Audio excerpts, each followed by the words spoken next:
quartile deviations na now ನೋಡಿದ್ವಿ ಇಲ್ಲಿಯ ತನಕ. So let us see quartiles na ನೋಡಿದ್ವಿ. Let us see the quartile deviations for the individual series. Individual series ಅಲ್ಲಿ ಏನು ಬಂತು, Q1 12, Q3 is 35. For that quartile deviation ನೋಡೋಣ. Quartile deviation QD is equal to Q3 minus Q1, that is quartile 3 minus quartile 1 divided by 2. So 35 minus 12 divided by 2. 35 minus 12 is 23 divided by 2 is 11.5. Let us see the coefficient of quartile deviation, that is CQD. CQD is equal to Q3 minus Q1 over Q3 plus Q1. 35 minus 12 over 35 plus 12.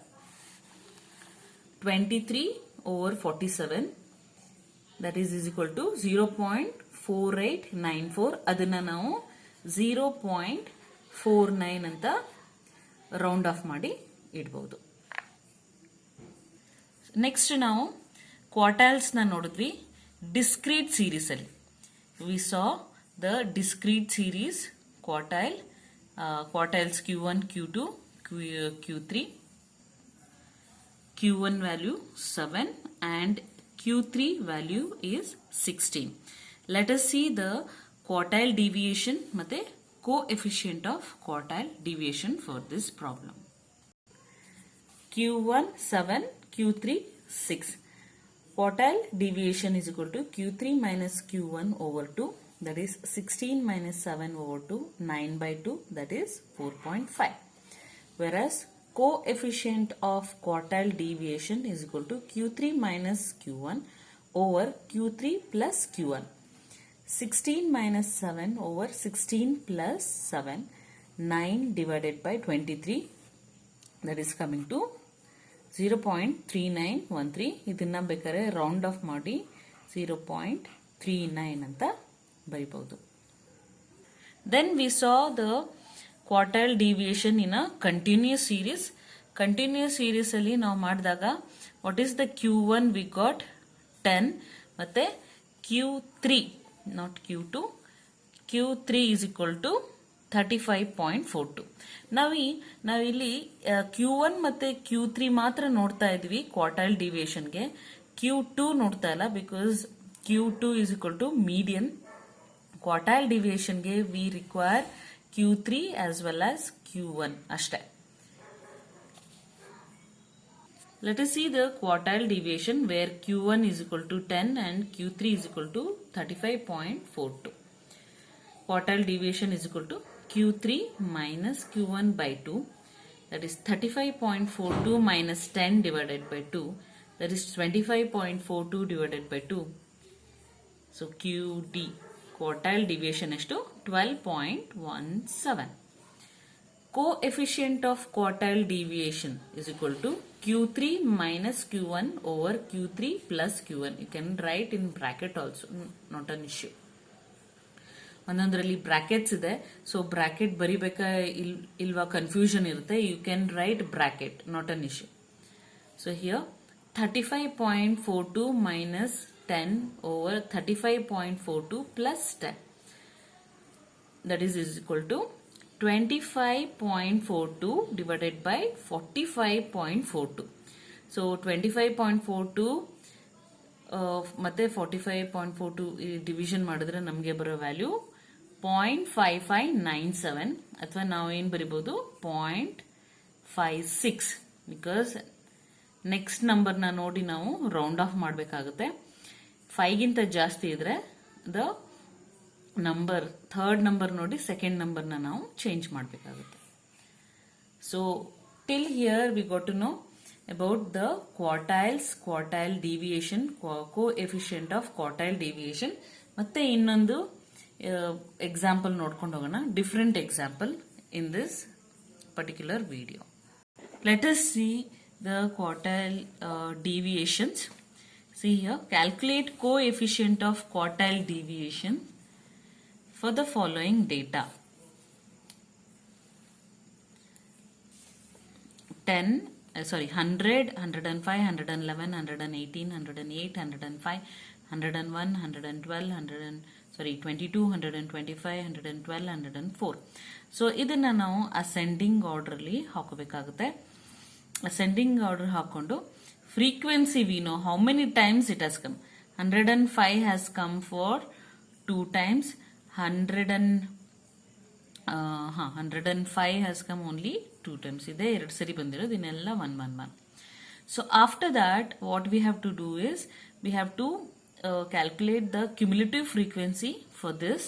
Cumulative frequency ಏನಾಗುತ್ತೆ, 1 plus 1 is 2 plus 1 3 plus 2 5 plus 1 6 7 8 9 10 11. So let us do the quartile 1 and quartile 3 for the quartile deviation. ನಮಗೆ Q2 ಬೇಡ, quartile 1 ಮತ್ತೆ quartile 3 ಸಾಕು. For that what we have to do, quartile 1 is equal to n by 4th item, n by 4. What is the n? The frequency total. What is the frequency total here? 11. Okay, 11 divided by 4. 11 divided by 4 is 2.5 something barutte. So 2.5 th item. Okay, 1 2 3 4 5 6 7 8 9 10. So it is not 11, it is 10. 10 divided by 4, 2.5th item. So here ಇಲ್ಲಿ 2.5th item ಈ ತರದನ್ನ ನಾವು calculate ಮಾಡೋದು ಹೇಳ್ಕೊಟ್ಟಿದ್ದೆ ನಾನು. This is a second item. ಎಷ್ಟು whole number ಇದೆ, second item plus 0.5. ಇಲ್ಲೇನಿದೆ 0.5 ಅಥವಾ half ಅಂತ ಬರ್ಕೋಬಹುದು. 0.5 of ಇಲ್ಲಿ ಸೆಕೆಂಡ್ ಐಟಮ್ ಇರೋದ್ರಿಂದ third item minus second item. See here, third item minus second item. That is equal to second item. What is the second item? 101. Alla, second item ಏನು 101. 101 plus 0.5 into what is third item? 104. 104 minus 101. So 101 plus 0.5 into ಇದು 104 minus 101 is 3. So 101 0.5 into 3 ಎಷ್ಟು 1.5. 101 plus 1.5 is 102.5. Hope you are getting this. 2.5 ith item. 2.5 ith item ಅಂದ್ರೆ second item plus 0.5 of third minus second item. Okay, ಈ ತರದ್ದು ನಾನು ಮೊದಲೇ ಒಂದ್ಸರಿ ಮಾಡಿಸಿದ್ದೆ, ಮತ್ತೆ ಇನ್ನೊಂದ್ಸರಿ ಹೇಳ್ತಾ ಇದ್ದೀನಿ. Please make a note of this. 2.5 ಇತ್ ಅಥವಾ ನೆಕ್ಸ್ಟ್ 2.3 ಇತ್ ಐಟಮ್ ಅಂತ ಬಂದಾಗ ಅವಾಗ ಏನಾಗುತ್ತೆ, second item plus 0.3 of third item minus second item. Okay, so 2.6 item ಅಂದ್ರೆ 0.6 of third item minus second item.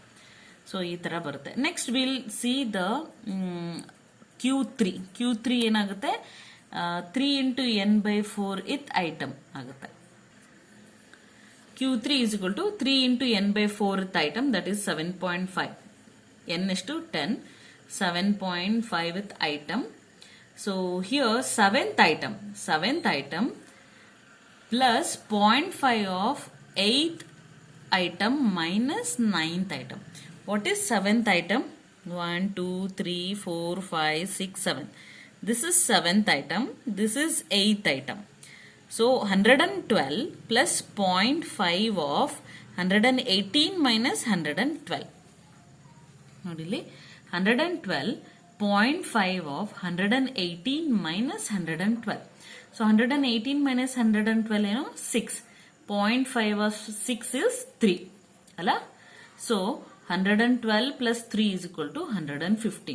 ನಮಗೇನು ಸಿಕ್ತು, Q1 that is 102.5 ಮತ್ತೆ Q3 150. We'll do the quartile deviation here. Q3 minus Q1 by 2, that is 115 minus 102 plus 0.5 over 2. That is equal to 6.25. ಇಲ್ಲೇನಾಗುತ್ತೆ 12.5/2 ಬರುತ್ತೆ. 12.5/2 is equal to 6.25. Whereas coefficient of quartile deviation is equal to Q3 minus Q1 over Q3 plus Q1. That is 115 minus 102.5 over 115 plus 102.5. ಇಲ್ಲಿ 2.5 over 217.5 ಬರುತ್ತೆ. It is not 207. It is 217.5. So here 2.5 over 217.5 is equal to ಏನಾಗುತ್ತೆ 0.0115. So ಅದನ್ನ ನಾವು round of ಮಾಡಿದಾಗ 0.01 ಅಂತ ಬರುತ್ತೆ. So let us see one more quartile deviation.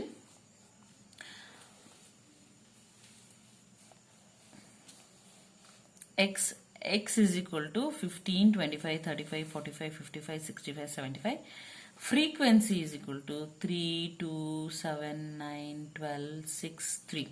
N is equal to 42. And cumulative frequency ನಾವು ಮಾಡಿದ್ವಿ 3 plus 2 plus 7 plus 9 plus 12 plus 6 plus 3. So what is the Q1? The size of 1/4 n plus 1 ith item, or you can say 1/4 n is to 42 plus 1. ಇದನ್ನ ನಾವೇನು ಹೇಳ್ತೀವಿ n plus 1/4 ith item. ಹಿಂಗೂ ಬರಿಬಹುದು 1/4 ಅಂತ ಹಾಕೋದು ಬರಿಬಹುದು, no problem. So here n is 42 plus 1 divided by 4, that is 43/4, that is 10.75 ith item.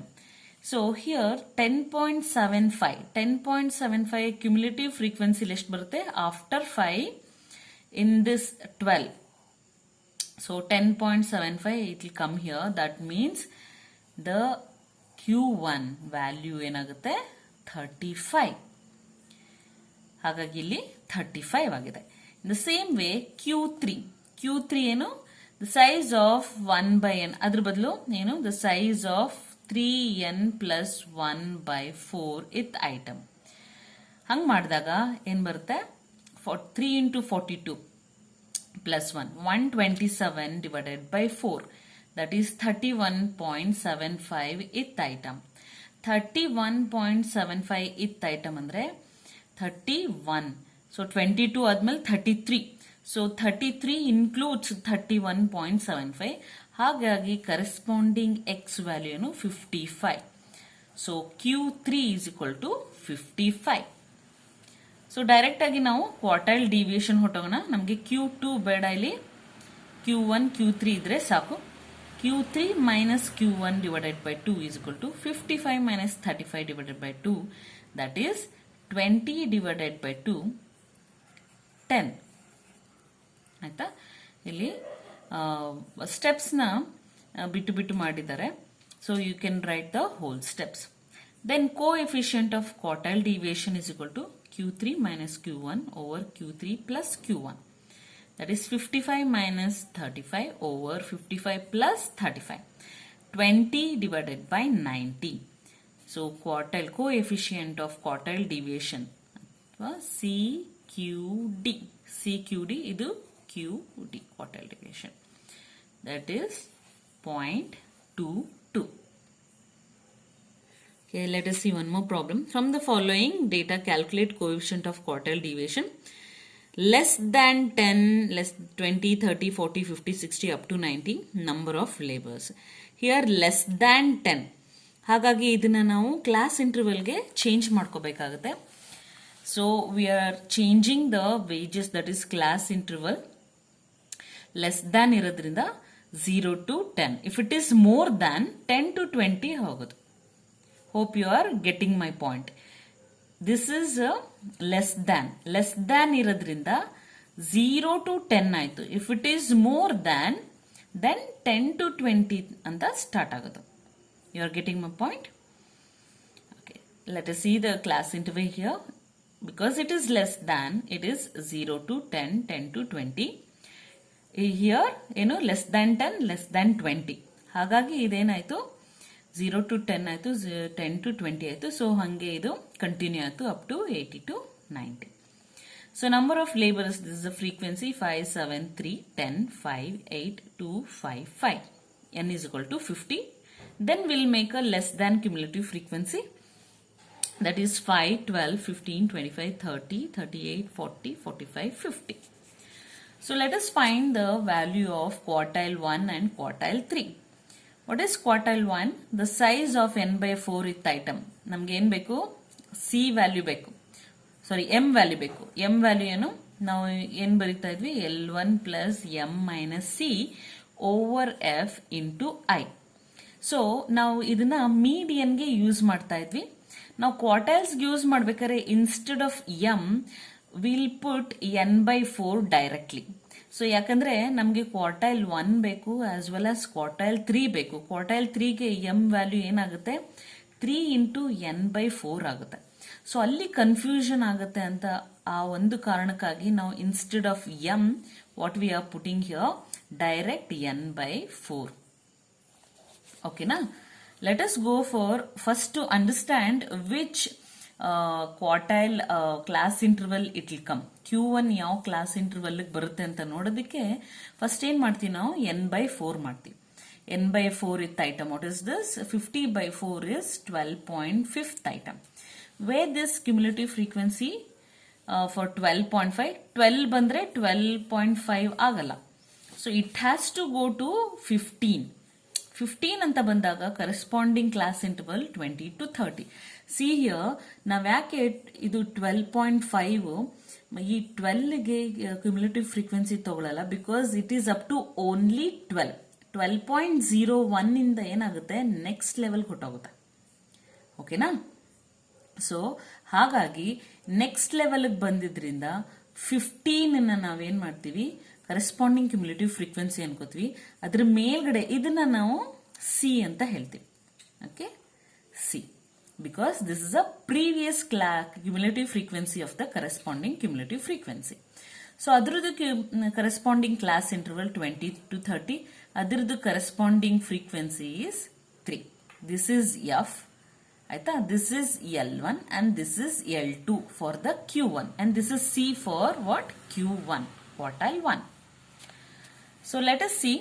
So ಇಲ್ಲೇನ್ ಹೇಳಿದರೆ 20 to 30 is a Q1 class. ಹಾಗಾಗಿ ಇಲ್ಲೇನಾಯ್ತು? 20 to 30 ಏನಾಯ್ತು? ಕ್ಲಾಸ್ ಇಂಟರ್ವಲ್ ಆಯ್ತು. Let us go for the formula and find out the quartile 1. What is the formula? L1 plus n by 4. ನಾ ಹೇಳ್ದೆ ಇಲ್ಲಿ m ಬದಲು ನಾವು ಮೀಡಿಯನ್ ಅಲ್ಲಿ ಸ್ಮಾಲ್ m ಹಾಕ್ತಾ ಇದ್ವಿ. ಯಾಕೆ ಅಂತಂದ್ರೆ ಅಲ್ಲಿ ಜಸ್ಟ್ ಒಂದೇ ಇತ್ತು, n by 2 ಅಂತ ಹಾಕಿ ನಾವು ಮಾಡ್ತಾ ಇದ್ವಿ. ಆದ್ರೆ ಇಲ್ಲಿ ನಾವು ಕ್ವಾರ್ಟೈಲ್ 1 ಅಂಡ್ ಕ್ವಾರ್ಟೈಲ್ 2 ಕ್ಯಾಲ್ಕುಲೇಟ್ ಮಾಡೋದ್ರಿಂದ instead of that small m in a median we are directly putting this n by 4 here. n by 4 minus C into I over F. I ಏನ್ ಗೊತ್ತಲ್ಲ ನಿಮ್ಗೆ? L2 minus L1, that is upper limit minus lower limit of the class interval. ಇಲ್ಲಿ upper limit 30 minus 20, that comes to 10. So L1 ಏನಾಗುತ್ತೆ? 20. L1 is a lower limit 20. n by 4, ಇಲ್ಲಿ n by 4 ಮಾಡಿದ್ವಿ, that is 12.5 minus C. C ಏನು? ಇದು cumulative frequency prior to the cumulative frequency of the corresponding quartile. So ಹಾಗಾಗಿ 12 will become the C and the F. F is what? The corresponding frequency of the class interval. So Q1 class interval the corresponding frequency. So ಎಲ್ಲಾನು ನಾವು ಇಲ್ಲಿ simplify ಮಾಡೋಕ್ಕಿಂತ ಮುಂಚೆ L1 20 ಅಂತ ಹಾಕೊಳ್ಳೋಣ. n by 4 is n by 4 ಇಲ್ಲಿ direct ಆಗಿ ಇಲ್ಲಿ ಹಾಕಿದ್ದಾರೆ. n by 4 is 12.5 minus C is what? 12 into 10. ಅವ್ರೇನ್ ಮಾಡಿದ್ದಾರೆ? ಇಲ್ಲಿ ಡೈರೆಕ್ಟ್ ಆಗಿ ಹಿಂಗ್ ತಗೊಂಡಿದೆ. Instead we can write like this 20 plus 12.5 minus 12 over, what is the frequency? 3. 3 into 10. Aita? So 20 plus 12.5 minus 2 is 0.5 by 3 into 10. ಇದನ್ನ ನಾವು ಡೈರೆಕ್ಟ್ ಆಗಿ multiply ಮಾಡ್ಬಿಡೋಣ. So that comes here 20 plus 5 divided by 3. So again 20 plus 5 divided by 3 is 1.66666 ಅಂತ ಬರುತ್ತೆ. So 1 point ಅದನ್ನ round off ಮಾಡಿ 67 ಮಾಡೋಣ. So 21.67. So same ಬಂತ? Yes, 21.67 is the value of Q1. So let us do the value of Q3 with the formula L1 plus 3n by 4 minus C over F into I. Let us do this 3 into n by 4 first. 3 into n by 4 ಅದು ಮಾಡಿದಾಗ ನಮಗೆ ಎಷ್ಟು ಸಿಗುತ್ತೆ? 3 into n by 4 ಮಾಡಿಬಿಟ್ಟಿದ್ದೀವಿ ಮೊದಲೇ, 12.5. 3 into 12.5 is 37.5. 37.5 ಎಲ್ಲಿಗೆ ಬರುತ್ತೆ ನೋಡಿ? So it won't come to 25, it won't come to 30, it will come here, 38 ಗೆ ಬರುತ್ತೆ. So what is the corresponding cumulative frequency? That is 50 to 60 is the corresponding, sorry, not cumulative frequency. This is class interval for Q3.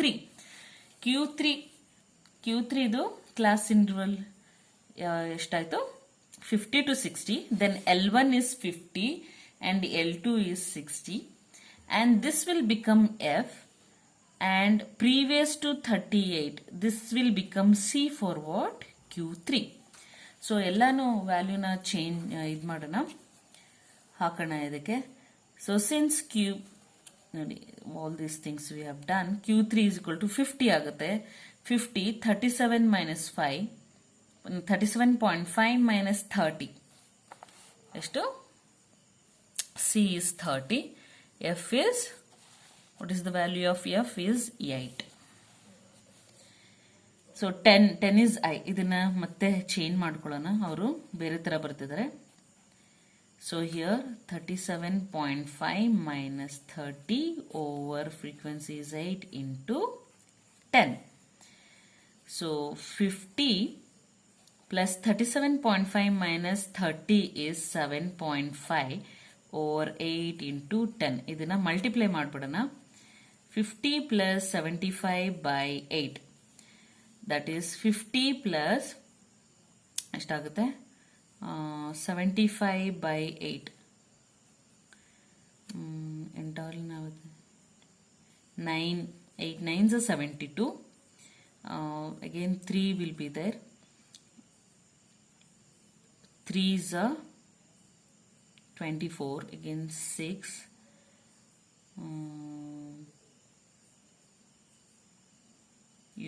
7. 9.37 ಬರುತ್ತೆ. 9.37 plus 50 is equal to 59.37. ಸರಿ ಇದೆಯಾ ನೋಡೋಣ. Yes, it is correct. 50 plus 9.37, that is 59.37. So let us do the quartile deviation and coefficient of quartile deviation. ಇಲ್ಲಿ ಬರೀ coefficient of quartile deviation ಕೊಟ್ಟಿದ್ದಾರೆ. So ಹಾಗಾಗಿ ಇಲ್ಲಿ ನಾವು quartile deviation ಮಾಡೋಣ. That is Q3 minus Q1 over 2. Q3 minus Q1 ಎಷ್ಟಾಗುತ್ತೆ ಇಲ್ಲಿ? Let us take here 37.70 by 2. So what is the value? 2 1s are 2 8s are 16. So 1 it will go, 2 8s are 16. 5 is 18.85. 18.85 is a quartile deviation, whereas coefficient of quartile deviation is Q3 minus Q1 over Q3 plus Q1. So ಇಲ್ಲಿ 37.7 over 80.04. So ಹಾಗಾಗಿ ಇಲ್ಲಿ ಏನು ಬಂತು? 0.47 is the coefficient of quartile deviation. So hope you understood about the quartile deviations. ನಾವೇನು quartiles calculate ಮಾಡ್ತೀವಿ, quartile 1 and quartile 3. ಆಮೇಲೆ ಅದನ್ನ quartile deviation ಏನು Q3 minus Q1 over 2 ಮತ್ತೆ coefficient of quartile deviation Q3 minus Q1 over Q3 plus Q1 ಮಾಡಿ values ನ ಕಂಡುಹಿಡಿತೀವಿ ಅಷ್ಟೇ. First quartiles ಕಂಡುಹಿಡಿಯೋದು ಮತ್ತೆ quartile deviation coefficient of quartile deviation ನ ಕ್ಯಾಲ್ಕುಲೇಟ್ ಮಾಡೋದಷ್ಟೇ. So till now you understood about this. Hope you understood all the formulas and how to calculate the quartiles.